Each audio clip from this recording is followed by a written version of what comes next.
Hello! Welcome to the WTF SBF episode of Slate Money, your guide to the business and finance news of what has been a completely batshit week. Wild stuff. There was Totally fucking bananas. I am Felix Salmon of Axios. I'm here with Emily Peck of Axios. Hello. And we have a special guest. Hello. Who are you, special guest? I'm Lizzie O'Leary, also of Slate, and I host the podcast What Next TBD. And you and I are going to be talking on What Next TBD, all about SBF, WTF, OMG, FDIC, CZ, FTX US, Chapter 11, FML. all of this. It's a shit show in the world of crypto this week. So we are going to be covering the crypto shit show. We are going to be talking about Twitter, of course, because that has imploded in a shit show. Emily apologizes, but it was her idea. She's like, we do need to talk about this now. We are going to talk about Meta, which laid off 11,000 people, which you may not have noticed amidst all of the chaos. We have a Slate Plus about the Paul Allen art sale. And generally, it's just an awesome episode because Lizzie's on it. So keep on listening. It's all coming up on Slate Money. This message is brought to you by Discover.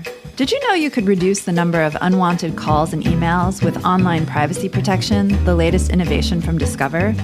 Discover will help regularly remove your personal info, like your name and address, from 10 popular people search websites that could sell your data. And they'll do it for free. Activate in the Discover app. See terms and learn more at discover.com/online privacy protection. Hey there, Slate Money listeners. Before we start the show, I want to let you know about a story coming up a little later. It's from one of our sponsors, Charles Schwab. At Schwab, a passion for serving clients is not just part of a job description. It's one of their core values. It's this human element that helps set Schwab apart. Stick around to hear how Ray, a Schwab employee who designs digital experiences, works to provide more people with access to the financial tools and knowledge they deserve.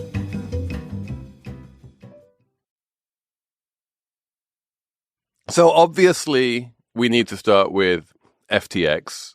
This has been dominating my entire week, and it is a wild story. Emily, as the kind of person who's been looking at this from afar, what do you think the big story is here? The big story is, yet again, everyone was fooled by a young boy genius, Sam Bankman-Fried, who graced every cover of every business magazine following in the footsteps of Elizabeth Holmes, Jeffrey Skilling, and probably a lot of other fancy scammers Adam over Newman. the year. Adam Newman. Probably some others who haven't fallen yet. Yeah, the emperor had no clothes. SBF, as he was known, ran FTX, which is a crypto exchange, but also an investing firm called Alameda. And apparently he used money that people trusted and put on FTX. He took it, customer money, as far as I understand it, took it off the exchange, used it for other stuff.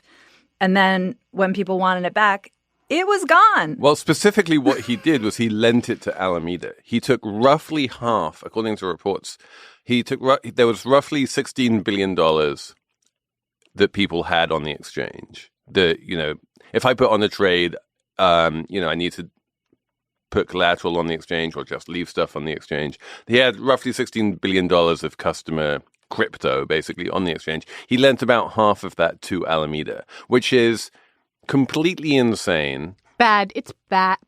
Regulators think that's bad. Well, if you were regulated, it would be illegal. Mm-hmm. Of course, he was based in the Bahamas precisely because they didn't have any regulation over that kind of thing.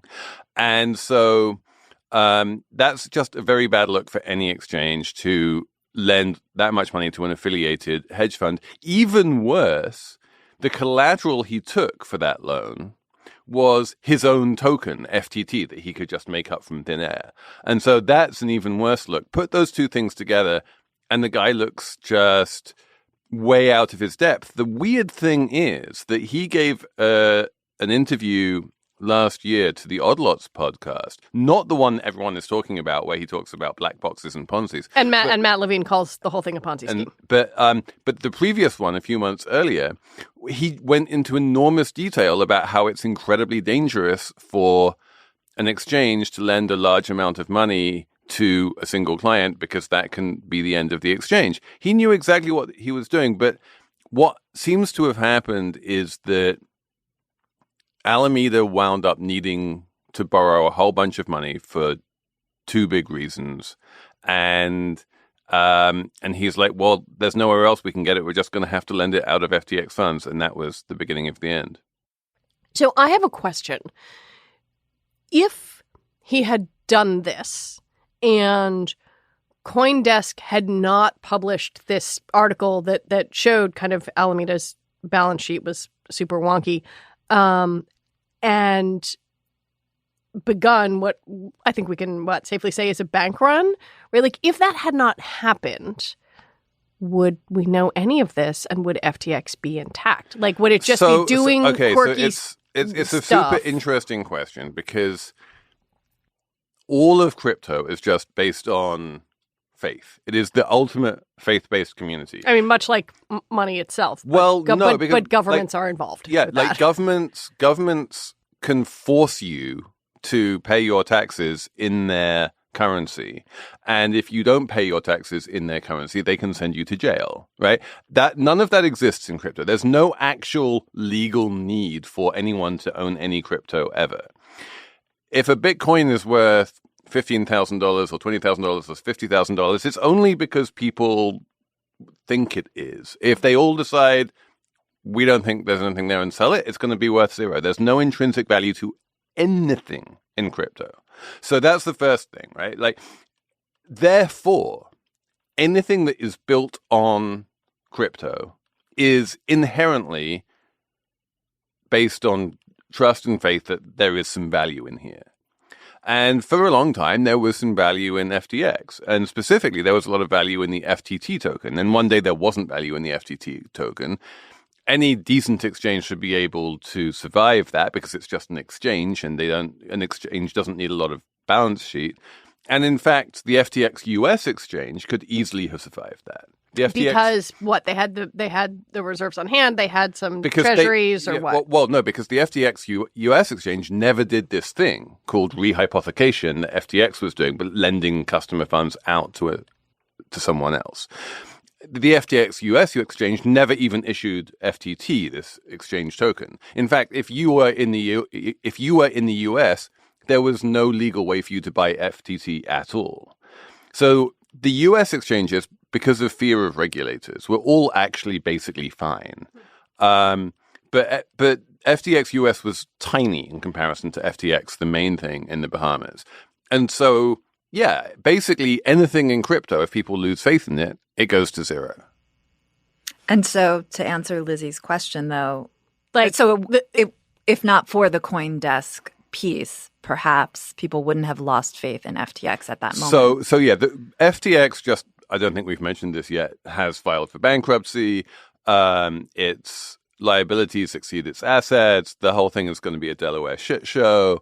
But the precipitating events were... There were a few precipitating events. One was that SBF got into a big fight with CZ, who's the other big whale in the crypto space. Binance CEO. The CEO of Binance, which is by far the biggest exchange in crypto. Binance is like 10 times bigger than FTX. So, and CZ had a stake in FTX because he, very early on had invested in FTX. And because they were having a big fight, CZ wouldn't apparently give information about his wealth to SBF, who needed it because he needed to detail all of the wealth of his shareholders in order to get various US licenses. FTX bought out CZ. He paid $2 billion for CZ's stake in FTX. And then he needed to find that $2 billion somewhere. And that was basically the first problem. That's where the internal lending came from? That's where some of the internal lending came from. And then the other thing he needed is he needed to borrow like $500 million because he there was this company called Voyager that went bankrupt, and he kind of rescued Voyager. So he suddenly needed all of this cash. In order to get all of this cash, he wound up borrowing money and also issuing a bunch of FTT tokens, right? So a large chunk of what he paid CZ for CZ's stake in FTX was in FTT tokens. Which is just made up money. It's play money. Which was made up money. But like everything in crypto is made up. So like fine, whatever. But then what happens is CZ wakes up one morning, sees a report in CoinDesk saying FTT tokens are basically all owned by Alameda. And CZ's like, shit, that's not a good look. So he's like, I'm just going to sell these. The minute he decides to sell them, everyone else is like, oh shit. And then, as Lizzie says, you have this bank run style situation. Yep.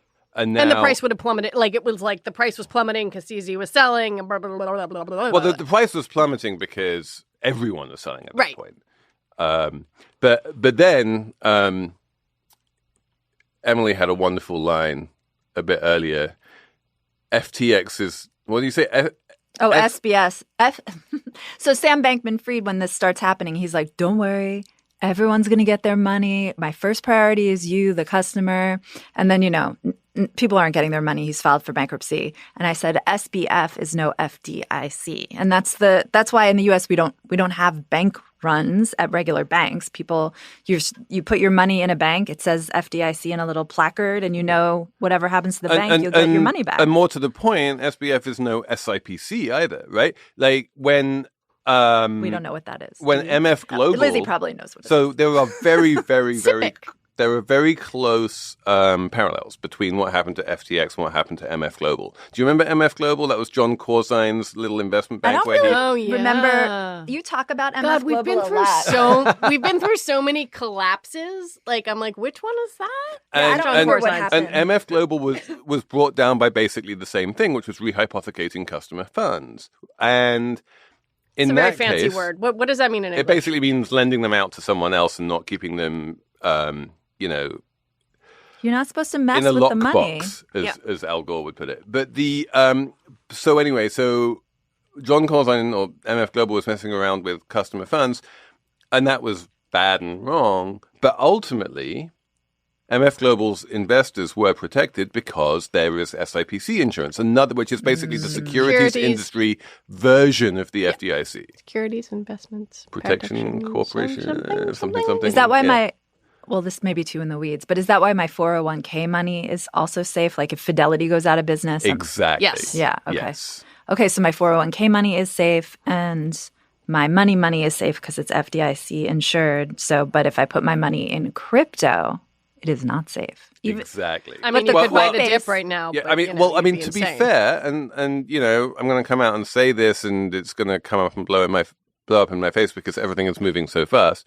To be fair, it seems as though Americans with crypto are safe, and they still manage to keep their crypto. It was only the people who are dealing with like these offshore Bahamas exchanges who stand to lose a bunch of their crypto. Because the Coinbase CEO came out in a blog post, or I was reading something where he said, when you give us your money, we put it away and we keep it for you 1 for 1, and you can get it back. Like they're not doing what a bank does, which is the bank takes your money and goes and lends it. But it's also like lending long, or So like it has the backstep of regulation, right? It's got to keep that tier 1 capital on hand. The Coinbase situation is a bit complicated because there are 2 different ways you can hold money at Coinbase. Mm-hmm. One is where they just custody your crypto for you. Mm-hmm. And the other one is where you have an account at Coinbase with crypto in it. Okay. And one of them, it is absolutely undeniably your crypto and you own it.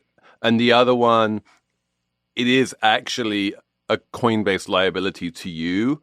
But he is right that all of that crypto is kept in, a walled off garden, as it were, on your behalf. And that even if Coinbase went under, you should be able to grab it. It's just there's never been a bankruptcy where that has been tested, so we don't know for sure.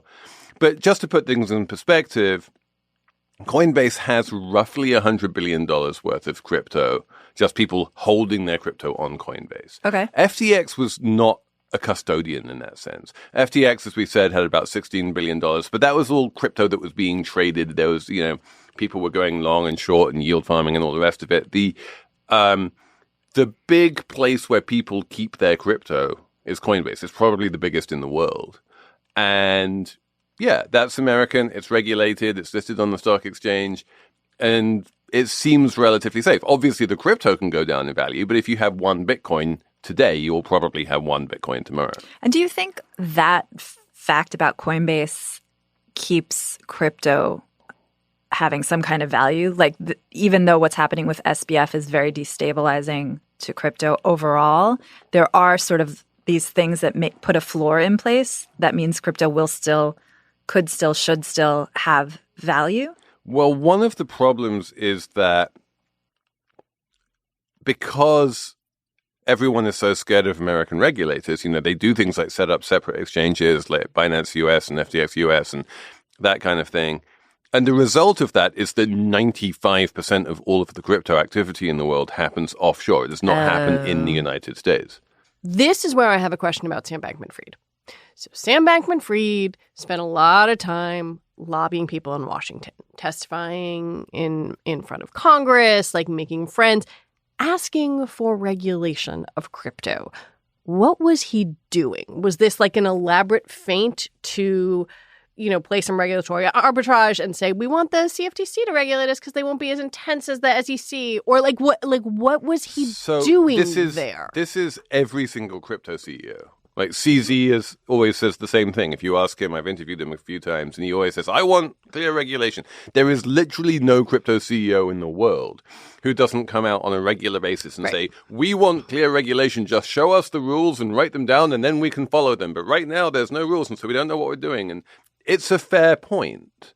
And obviously, America is where a huge amount of money is where where regulators with global reach live. It's where, by the way, FTX is filing for bankruptcy, even though FTX is a Bahamas-based organization. Yeah, so they can get American bankruptcy protection. They're filing for bankruptcy because it's in Delaware. Better for them. Yeah, well, also because we did a little bit of work on this at Axios on Thursday. Turns out the Bahamas doesn't actually have a bankruptcy regime. All you can do in the Bahamas is just liquidate yourself. So America looks great in that exactly. respect. So the entire crypto world would really quite love it if there were clear rules in America. No one can really come to any agreement on what those clear rules should look like. The crypto world wants a bunch of you're special, so we're going to make special rules just for you kind of rules, while, the Warren Buffetts and Jamie Dimons of the world are saying, why can't they just play by the same rules that the rest of us play by? It gets very complicated very quickly. But yeah, in principle, no one certainly SBF didn't like the idea that Americans couldn't legally access the FTX exchange. He wasn't happy about that. But what the fundamental question, I feel I must repeat Lizzie's question, is this guy was doing shady stuff and at the same time was saying, please regulate me. So you're saying, yeah, that's just what everyone says, but he wasn't saying, please catch me doing shady stuff. Well, according to him, he didn't realize how much risk he was taking because he couldn't read his bank statements properly. And so he didn't realize how many loans he had outstanding. What? Come on, man. He's only 30. Okay, but if Ian Allison from CoinDesk can read your bank statements properly, you can too. One would think. But yeah, the thing that I think you can say about Jeff Skilling, Adam Newman, SBF, basically all of them with the possible exception of Elizabeth Holmes, is that they believed in themselves. I'm almost certain that SBF didn't think he was doing bad things when he was doing the bad things. And he did say, at the end, he's like, oh shit, I made a big error of judgment. The big error of judgment, by the way, was quite recent when he made that big loan from FTX to Alameda, which wound up blowing up the whole company and turns out to have been, an error of judgment. You could say that when your net worth goes from 32 billion to zero. But yeah, I just think that in terms of chronology, most of what he was saying about, please regulate me, predates the chaos of 3 Arrows Capital, Voyager, buying out CZ, and all of the kind of stuff that ended up taking down FTX. Right. So I think I know the answer to this question, but I want to pose it anyway. So you mentioned the big banks. A lot of the big banks have been dabbling in crypto, right? They've been getting like tiny little bits of exposure. Are any of them exposed to this? And again, this is where U.S. regulation turns out to have been amazing. Because they're only playing around with U.S. crypto. Well, it's not just that. They're barely even playing around with U.S. crypto. Like, the U.S. banks are so closely regulated and their compliance officers are so cautious that the minute any one of the U.S. banks says, we should get into crypto, the compliance officer kind of looks at them and raises an eyebrow and they're like, yeah, never mind. So they don't. And so far as I can tell, and it's a little bit early to say this because things are moving very fast. Yeah. But so far, this is absolutely massive in the crypto world. It is impossible to overstate how much the bankruptcy of FTX is just blown a hole right This is in the not middle of Terra the crypto and Luna. world. This is much bigger. Much bigger. This is the biggest and most consequential, implosion since 2014 in the crypto world. When Mt. Gox suddenly disappeared overnight. Oh, yeah. But like, so far, I have seen basically zero real world repercussions to this. And I think that... Well, except for people who lost a lot of money. Well, okay, Who are but they? here's my Who are question. they? Who lost money? I tweeted and see if anyone responded. It's an interesting question. I don't right? I don't even think any real people lost money here, right? Not directly. Like, obviously, if insofar as you own Bitcoin and Bitcoin has gone down, you have less money. But as I say, those $16 billion that was on FTX was like professional crypto hedge fund types. It wasn't normal saver folks. It wasn't normal someone who was like, I folks. would like to buy 0.001 Bitcoins. And if you do say that, you keep it on Coinbase. And it's certainly, and FTX wasn't out there saying like, we are going to pay 20% interest on stable coins like Coinbase, like Celsius was, right? So number one, it's no Americans, but number two, like, it wasn't that kind of a business. It was an exchange. It wasn't a place where people kept their money. So I don't think there are that many losers here beyond just the equity investors in SBF. And all the effective altruism people who are being funded by him. Yeah. And do they have to give back their countryside manor house is the thing that I keep asking. It's a very good question. Will McCaskill resigned from the FTX Founders Fund. Oxford professor, effective altruism, profit. Have we ever talked about effective altruism? I think maybe we have a bit, but so this is definitely bad for effective altruism because like it's far from clear that SBF, for all of his grand talk about effective altruism, which is what, really well. I mean, we'll put that to one side for 1 minute, but like it's it's like this weird kind of utilitarian, long-termist. Anyway, put that to one side. He did have a fund. The fund said that it had made $160 million in commitments, which is like, I don't know, I reckon FTX spent more than that on its naming rights from Miami Sports Arena. And it's not even clear how many of those commitments were actually funded. So I don't think he actually gave very much money away. And so this is definitely a big black eye for this movement, which we can have a whole other conversation about at some point. Okay. And the other losers would be I don't know how many FTX employees or Alameda employees there were. Very few. But they're all losers. Clearly not a lot in risk management. No, I mean, like, that's one of the... It's not a big department there. There was, like, a period of 24 hours where people thought that Binance was going to buy FTX. Mm-hmm. And Binance has, like, 4,000 employees or whatever, and they come in to do due diligence, and they realize that FTX has, like, 70 employees, and they're like, you can't do that. Like, you need more employees to do all of the risk management and compliance and everything. And they wound up walking away very quickly. Yeah, they took a quick look under the hood and were like, absolutely not. Right. So, FTX there were very few employees. Which also contributed to this. There were employees who, if you were an employee at FTX, you're a loser. If you are an equity investor in FTX, which would include the employees, but also people like Sequoia, you lose whatever you invested. But that's just the VC game. Yeah, that actually is my favorite part of this whole story is that Sequoia had this glowing profile of SBF on their website and they took it down. 14,000 words of hagiography. It was they just tried to pretend thing. It wasn't there. But also the weirdest thing. Wayback Machine can come for you, my friends. The weirdest thing was that apparently, this is what the information reported, SBF managed to find like $500 million to invest in Sequoia and other VCs. Yeah. And where that came from, I have no idea. So this guy's broke now. He could just go home, live with his parents or something. Well, They Bloomberg both do still well. reckons he's down to his last 960 million or something. Oh, okay. Oh, okay. So Okay. he had some real money, Well, we not don't just know. FTT. We really don't know. No one has a clue. He has not. A whole bunch of different entities filed for bankruptcy on Friday. There was FTX and FTX US and Alameda. I don't know. But SBF personally did not. So we don't really know what's going on. Will there. we learn any of this now that it looks like a whole bunch of federal regulators are investigating?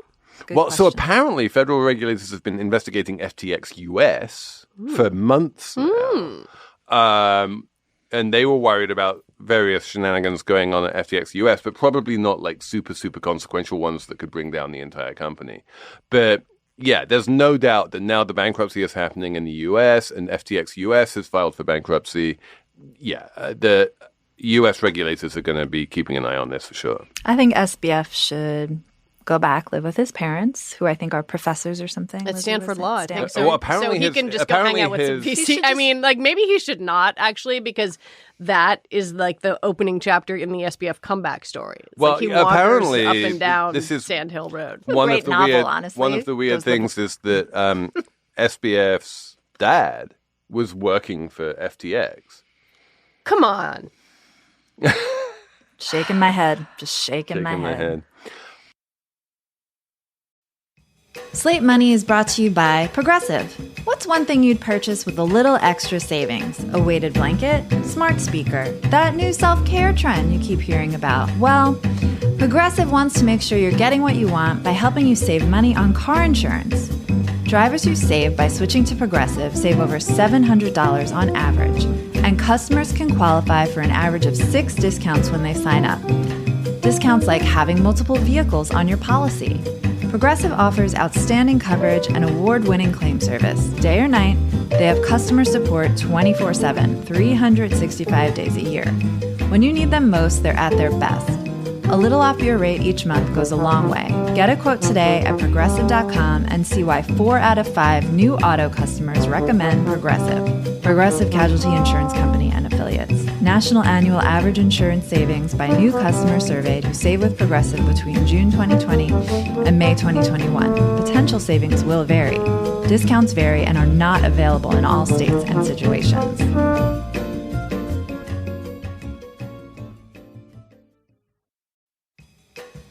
This episode of Slate Money is brought to you by Season 3 of The Relentless, a podcast from Slate Studios and Century 21 Real Estate. If you're an entrepreneur, you know just how challenging it can be to run a business.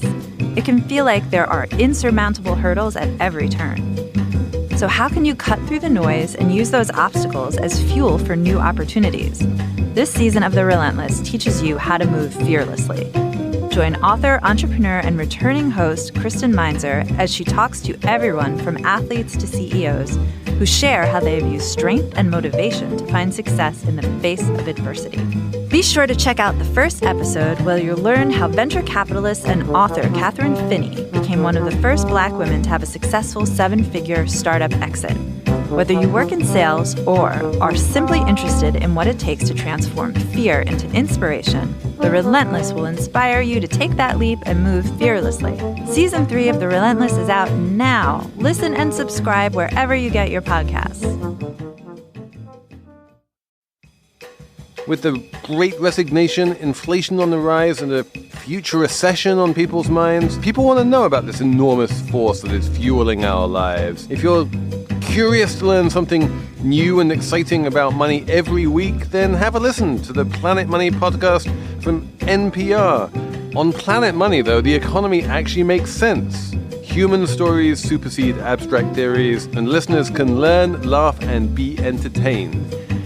Also, it features Mary Childs, and she's amazing. From offshoring cashiers to new ways to pay for college to breaking down the price of gasoline, the Planet Money team lives to tell a good story in bite-sized 30-minute episodes. It's econ for everyone. So tune in to Planet Money every week for entertaining stories and insights about how money shapes our world. Check out Planet Money from NPR on whatever